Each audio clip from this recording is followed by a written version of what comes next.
Mesdames et messieurs, bonsoir. Soyez les bienvenus à votre émission Leitmotiv, une émission d'inspiration et de motivation. Aujourd'hui, nous recevons pour vous une dame qui, malgré une brillante carrière de juriste, a tout plaqué pour s'installer en Côte d'Ivoire et se reconvertir dans l'hôtellerie et la restauration.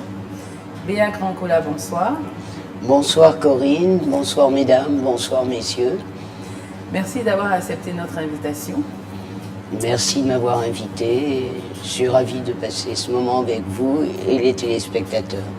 Tu es aujourd'hui propriétaire d'un restaurant. Quelques années auparavant, tu étais propriétaire plutôt d'un hôtel-restaurant basé à San Pedro, dans le sud de la Côte d'Ivoire.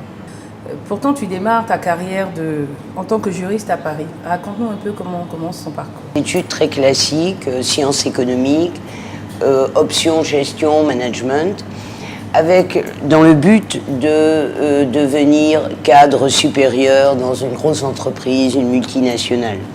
Ce qui était le rêve de toutes les personnes de ma génération et surtout des femmes qui se voyaient dans leur joli tailleur, les stilettos, avec des responsabilités et faire carrière dans une grande entreprise.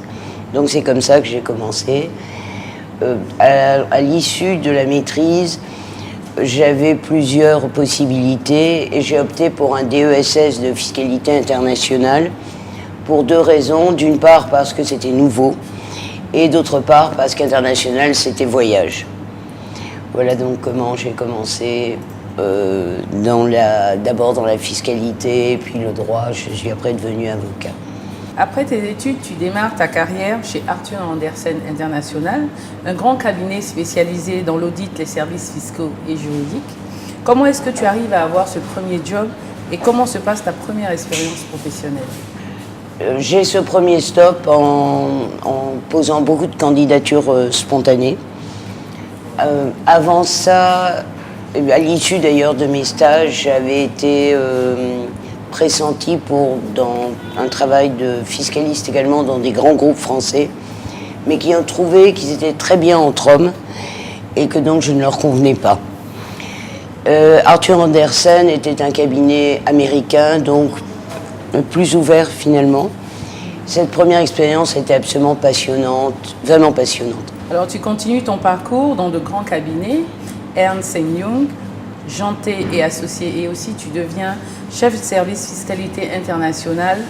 Mais comment démarre ton histoire d'amour avec la Côte d'Ivoire? Elle démarre en effet avec Renault, qui à l'époque avait deux filiales en Côte d'Ivoire, une filiale de montage et une filiale de distribution. Et donc je venais en tant que fiscaliste du groupe international pour régler leurs difficultés ou pour leur donner des conseils. Et finalement un jour même pour suivre leur contrôle fiscal qui a duré une dizaine de jours. D'accord. Ouais. Et ensuite tu te retrouves comment à Sassandra?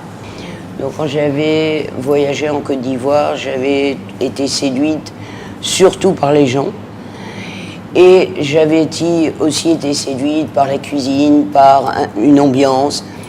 Mais j'avais en revanche trouvé qu'il n'y avait pas beaucoup d'établissements hôteliers de loisirs. D'accord. Tu n'as pas eu d'appréhension au départ? Comment tu bon, avant de me lancer, j'ai fait des études d'hôtellerie, de restauration, un diplôme de courte durée, avec en France, avec une partie théorique et des stages en hôtel et en restaurant. Donc, quelles sont les difficultés que tu as pu rencontrer au début de cette nouvelle aventure? Bon, les plus grosses difficultés là-bas, c'était le manque d'infrastructures. Et vraiment le manque complet d'infrastructures, que ce soit l'électricité, l'eau encore, mais c'était quand même notre pompe. La difficulté aussi même pour approvisionner les groupes électrogènes. C'était vraiment l'approvisionnement en général d'ailleurs. D'accord.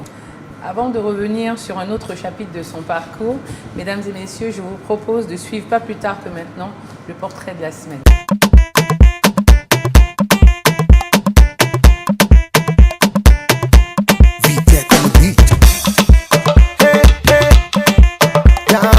Bonjour, je me présente, c'est M. Timothée Zen à l'état civil. Team Création, c'est le nom du label.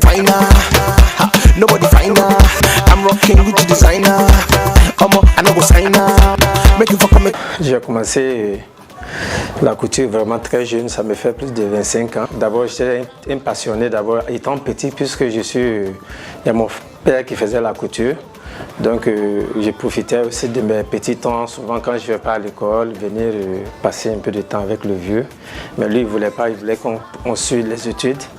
Donc, petit à petit, il a commencé à travailler. Bon, arrivé à un certain moment, j'ai fait mon premier atelier juste là, hein, avec une machine, 2 machines, avec les tailleurs. Le premier jour, ce n'était pas facile. J'étais beaucoup stressé. Le jour que je vais à mon atelier, bon, bien avant ça, quand je travaillais, bon, moi, je savais coudre un tout petit peu. J'arrivais à économiser un peu. Souvent, les petits jetons que je gagnais, voilà, les 1000 francs, les 500. J'arrivais à un certain moment, une machine, 2 machines, donc j'ai économisé pour avoir les machines Singer, tête noire, ça ne coûtait pas trop cher à ce moment, mais c'était quelque chose à mes yeux, vraiment ça coûtait cher puisque je n'avais pas suffisamment d'argent. Donc j'ai débrouillé jusqu'à j'ai eu 2 machines, c'est-à-dire j'étais tellement fier de mon papa qui ne m'a pas facilité la tâche, quoi, qui m'a encouragé à pouvoir faire quelque chose de moi-même, quoi. Donc le jour de l'ouverture, le papa m'a aidé un peu, me donnait juste un tout petit peu d'argent pour que je donne la caution du magasin. Et puis je n'arrivais même pas à pouvoir payer comme il se devait. J'ai juste donné, bon, le propriétaire du magasin m'a fait confiance. Dès le premier jour, vraiment, j'étais satisfait parce que je crois que j'avais au moins 2 dames qui sont venues déposer leur tenue. Le premier jour, j'ai eu 2 boulots et le deuxième jour, j'ai eu au moins 5, ainsi de suite, ainsi de suite. Donc le premier mois quand j'étais dans le magasin, au début j'avais peur, je me demandais mais comment j'allais pouvoir payer. Voilà, donc le premier mois, j'ai eu à pouvoir payer le magasin, le deuxième mois, ainsi de suite.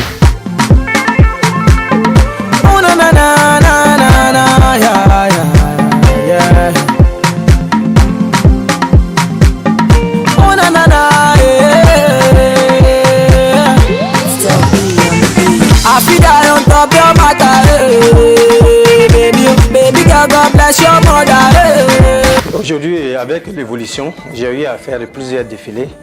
J'ai fait Afrique Fashion avec Isabelle Arnaud plusieurs fois et puis à chaque moment, elle me fait confiance, donc elle arrive à renouveler. J'ai fait aussi d'autres défilés qui sont un peu dans d'autres pays, tels qu'aux États-Unis et puis dans d'autres pays, vraiment je suis fier. Et tout dernièrement aussi, j'étais à Montréal aussi pour la Black Fashion Week, voilà, avec Adama Paris qui m'a fait confiance aussi. Je voulais donner beaucoup de conseils à la jeunesse aussi parce que c'est un boulot qui est très difficile, qui n'est pas facile. Mais pour un premier temps, quand tu fais ce boulot, il faut respecter la clientèle, c'est très important. Il faut être humble, il faut être discipliné. De 2, il faut respecter aussi les rendez-vous, c'est très important. Et puis prendre ton travail au sérieux, donner le maximum de toi-même, te concentrer aussi sur les habits. Lorsque tu as de la clientèle, il ne faut pas laisser les habits avec les tailleurs, dire non, je suis arrivé, non. Nous sommes de retour sur le plateau avec notre invité et je rappelle que vous pouvez nous suivre sur les réseaux sociaux. Alors Béa, l'expérience de l'hôtel dure 10 années, au bout desquelles tu décides de vendre. Pourquoi? Les 10 années ont été difficiles, parce que c'était une période pour la Côte d'Ivoire qui était difficile. L'hôtel n'était pas un hôtel urbain, mais un hôtel de loisirs. Aussi bien d'ailleurs pour les étrangers, et notamment le plan d'affaires au départ. C'était pendant les mois d'hiver où il fait très froid en Europe. On avait la clientèle étrangère et les autres mois, la clientèle locale. Et notamment au mois de juillet-août, les Ivoiriens qui souvent prennent leurs vacances à ce moment-là en famille. La difficulté évidemment a résidé dans un taux de remplissage beaucoup plus faible que prévu en raison de la période difficile qu'a connue la Côte d'Ivoire. Et ce qui a obligé régulièrement à remettre de l'argent, un jour il n'y a plus d'argent. Et bien évidemment dans ces circonstances, il est également impossible de trouver des financements de banque qui ne faisaient pas confiance dans cette activité. Alors Voilà. tu te reconvertis dans la monétique, le routing, mais quelques années après la vente de ton hôtel, tu ouvres ton nouveau restaurant situé au plateau, cette fois-ci en plein plateau, à Abidjan. Est-ce que la restauration est vraiment devenue une passion pour toi? Oui, vraiment, vraiment. Comment tu vis l'idée de créer ce concept de restauration urbaine? Certainement parce que moi-même, je suis vraiment une citadine, née de 2 citadins. De mes parents, mes grands-parents étaient tous des citadins. Et en plus, j'habite et je travaille au plateau. Mon activité monétique est également au plateau. Donc moi-même, je trouvais qu'il y avait un besoin au plateau. Parce qu'il y avait pas grand-chose entre le restaurant de luxe, extrêmement bon, mais on ne peut pas tous les jours mettre des sommes pareilles. Exact. Et la brochette ou la banane bouillie dans la rue ou éventuellement le shawarma. Oui. Il n'y avait pas vraiment des endroits où on pouvait s'asseoir agréablement et payer un prix assez raisonnable. Raisonnable, Voilà. Tout à fait. Alors aujourd'hui, quel bilan fais-tu au bout d'un an d'ouverture? Ça a progressé, pas autant que je l'espérais. Ça évolue un petit peu, évidemment. Il y a certaines choses qui, finalement, la clientèle qui évolue. Mais c'est un peu lent, mais ça avance quand même. Donc, je pense qu'il faut le temps d'être connu aussi. Oui, Parce que les gens ne changent pas si vite que ça leurs habitudes. Oui, tu restes positive. Voilà. Et aujourd'hui, tu as acquis pas mal d'expérience dans la restauration. Quels sont tes projets? Je retournerai peut-être un jour plutôt à l'hôtellerie ou moins chambre d'hôte, quelque chose comme ça. Parce que ça aussi, la relation est différente. On a une relation un peu plus à long terme, et on accueille plus. C'est ce qui est agréable dans l'hôtel, c'est que c'est vraiment de l'accueil. La restauration, surtout, c'est moins de l'accueil parce que c'est un peu rapide, les gens, ils n'ont pas beaucoup de temps. Voilà. Oui, tu es quelqu'un, c'est vrai, qui aime beaucoup le contact. Voilà, c'est ça. J'ai constaté. Voilà. Et tu organises beaucoup d'événements au sein de ton restaurant. Voilà. Justement pour toujours donner cet attrait et ce mouvement. Voilà. Nous sommes presque au terme de notre émission. Quel conseil peux-tu donner aux téléspectateurs? Quand ils ont envie de faire quelque chose de nouveau, qu'ils le fassent. Qui, bien évidemment, en prenant la précaution d'apprendre quand même un peu du métier. Et alors ça, c'est même aux jeunes que je donnerais, c'est que de toute façon, on évolue souvent dans sa vie professionnelle. Et qu'il ne faut pas penser que, voilà, on a fait des études d'informatique et on va être informaticien jusqu'à sa retraite.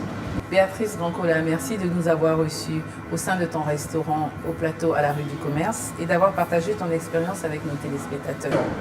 Mesdames et messieurs, ça a été un réel plaisir pour nous de vous entretenir pendant cette dizaine de minutes. Nous vous donnons rendez-vous la semaine prochaine pour un nouveau numéro de Leitmotiv. Et d'ici là, que Dieu vous garde.